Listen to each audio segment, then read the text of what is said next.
Hi, and welcome to the second of my two-part revision guide to the newspaper industry. This time around, mainly going to be focusing on the thorny issue of press regulation. First thing to remember is that the newspaper industry is a self-regulating industry.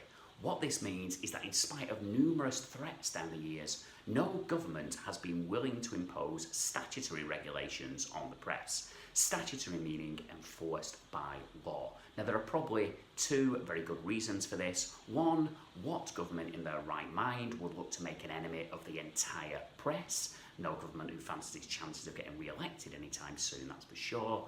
And secondly, a free press is seen as being fundamental, the very cornerstone of a fully functioning, healthy democracy. And in spite of what you might think, casting your eye over the news most days at the moment, we still just about have one of those. So what we have is a free press and a self-regulating industry. Now, between 1991 and 2014, the body responsible for overseeing press behaviour in the UK was the PCC, the Press Complaints Commission.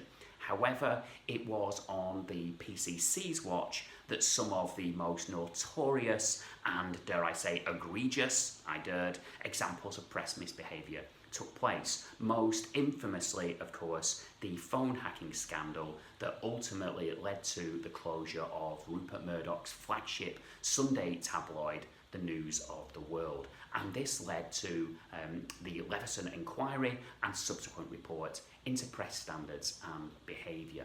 And one of Leveson's conclusions that was what was needed in the UK was a new independent regulator of press standards. Enter Ipso, also enter Impress, but considering that Ipso is the regulator that or the regulating body, I should say, that oversees the Daily Mirror and the Times, the two case study newspapers we've got on the Educast paper, that's the one that I'm going to concentrate on here. So Ipso, the Independent Press Standards Organisation, if you visit its website, you will be able to read its editor's code, its code of conduct essentially, which offers clear guidance on the parameters of behaviour, the do's and don'ts, mostly don'ts, that the press must adhere to in their investigations and reporting. It offers guidance on such areas as privacy, intrusion, harassment, all the things that most people I think would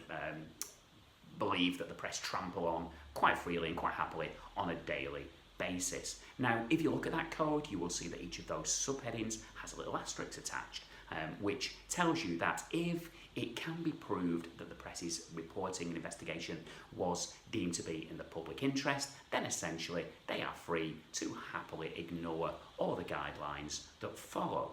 So what do we mean by the public interest? Well, with this two-word phrase, we pop the lid on a very big can of very big and very wriggly worms, and we start to come close to the area patrolled by Sonia Livingston and Peter Lunt, the two academics / thinkers / theorists who the Educast specification asks us to consider in relation to press regulation.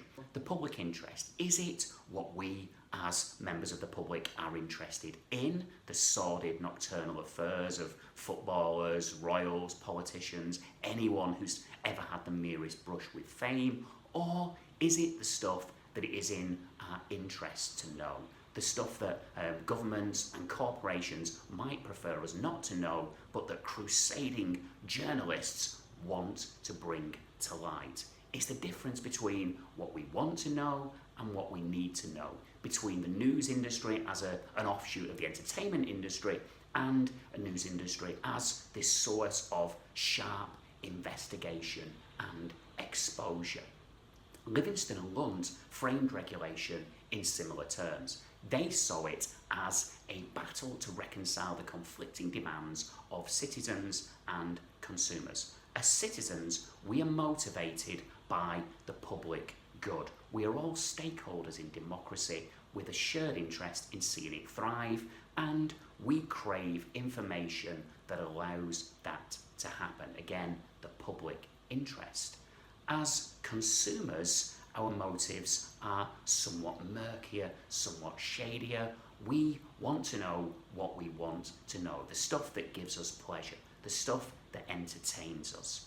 What you need to be able to do in preparation for your exam is have to hand some examples, ideally from the Times and from the Mirror, of stories where you can see this battle being waged across the front page or the inside pages of newspapers, where newspapers have had to think, are they catering to the needs of citizens or of consumers? Think about a couple of recent moral panics, ISIS brides, knife crime.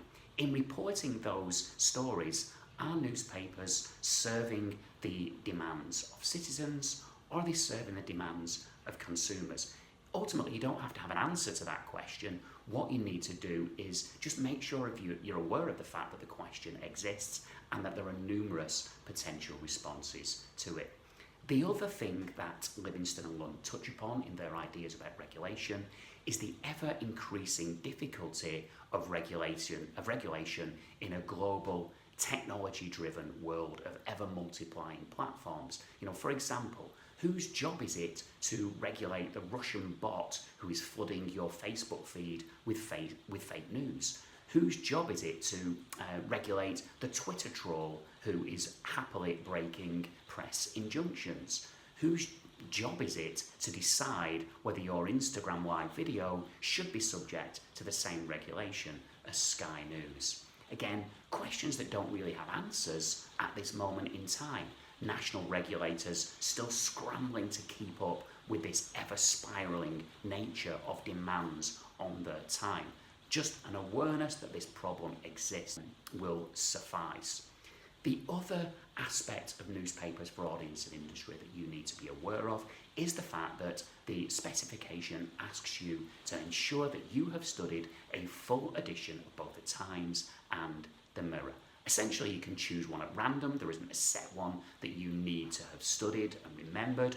And what you need to do when looking at those two newspapers is think about the way in which they cater to very different audience needs and audience demographics. So, for example, think about how those two newspapers have very different sets of news values, the things that they prioritise of being of interest to their readers. They have very different approaches to layout and presentation. They have, of course, very different political ideologies that they support and favour. The Mirror, in its approach to stories, tends to prioritise the human interest angle. They tend to favour feelings over facts. The Times generally takes a much more sober and fact-led approach to reporting. They have, of course, very different approaches to presentation. The Mirror, very much image-led. The Times, far more text-heavy. You can see really big differences on a day-to-day basis in the lifestyle content of the two newspapers and the way in which it reflects the different cultural capital of their readerships. On the day that I bought up piles of each of those newspapers, in the Times, an interview with the conductor of the London Philharmonic Orchestra. In the Mirror, on page 3, a report on the boozing habits of members of the Geordie Shore cast. Very different cultural capital. You can see differences in the lifestyle content of the two newspapers. Problems in the Times are answered by Professor Tanya Byron, whereas over in the Mirror, it's veteran of Loose Women, Denise Nolan. And even the nature of the problems that they are responding to reflects the different demographics of the audiences. Again, on the day that I bought the Times, it was someone concerned about their daughter being unable to settle in a comprehensive school, whereas over in the Mirror, we had a husband in agony about the fact his wife is conducting several affairs. Who better to ask about a loose wife than a loose woman, of course. Even the picture that accompanied that story, a stock image of an over-50s guy with his head in his hands, kind of positions the audience to be much older than the readership of the Times.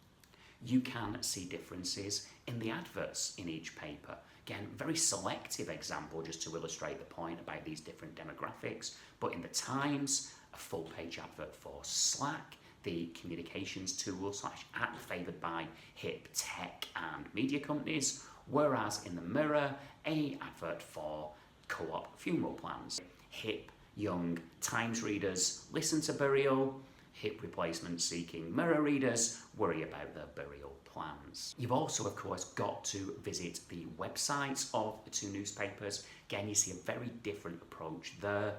The Times, very clean, very much a facsimile of the day's print edition, whereas the Mirror, wall-to-wall advertising and an endless scroll of clickbait stories, as you might expect from the two funding models of those websites. The Times, of course, you have to pay to scale the paywall and become a subscriber, whereas the Mirror is funded by advertising. And as we know, this is a very precarious, very perilous mode of funding in the current media climate, when most companies are simply going direct to Facebook, direct to Google, where based on the huge bank of data and analytics, they can laser precise your advertising campaign to the audience you want to get it in front of the eyeballs of, whereas you're taking much a bigger punt if you are a company who just throws your advertising, plasters it across the Mirror website.